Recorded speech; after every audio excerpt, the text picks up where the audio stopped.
Hi, can you believe we are in the middle of the second quarter? Almost halfway mark of 2017. Oh my gosh. And I thought it would be a good time to pause, to take stock, and an opportunity to course correct, right? Because we're almost in the middle of the year. And so I wanted to share this. A few years ago, I remember hearing a story about the ham. So if you haven't heard this yet, let me share it. There was a family cooking holiday dinner, and the mom's specialty was her delicious ham. As the family watched, she proceeded to cut off the end of the ham. And, everybody wanted to know what's her secret. So, wanting to know it, the husband asked, honey, why do you cut off the end of the ham? Is it sweeter meat toward the center? And the wife replied, well, no. Well, is the meat tougher at the end?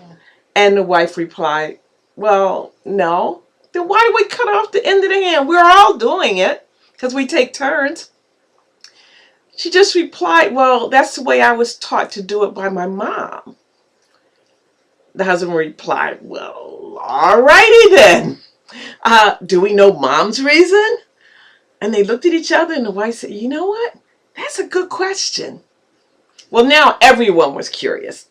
So they decided to call Grandma. She was so excited, as grandmothers are, to hear from everyone. But she was surprised when they asked her about the ham recipe. So she was all set to respond, about the cloves, about the cooking time, about the honey and the brown sugar. But when they asked her about cutting off the ends, she just laughed. And then she got quiet because she had a fond memory. And she shared, when you were younger and your father and I, we had just got married, we didn't have much. So we had to make good use of everything that was given to us. And that included our cookware. So your father would always, just wonderful, would bring home this nice big ham for the holidays. But my baking pan was always too small for it. So I had to cut off the end of the ham so it would fit.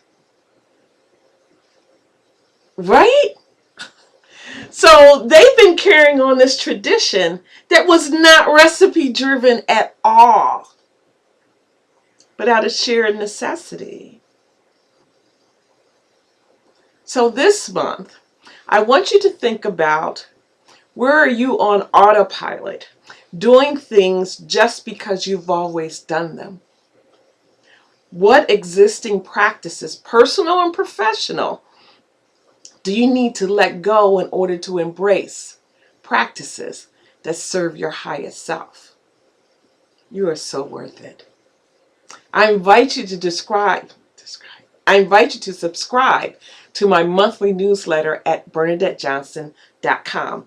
And as a leader, if you are ready to take a deeper dive to your highest self, shoot me an email at Bernadette@BernadetteJohnson.com. Thank you so much. Enjoy the rest of your day.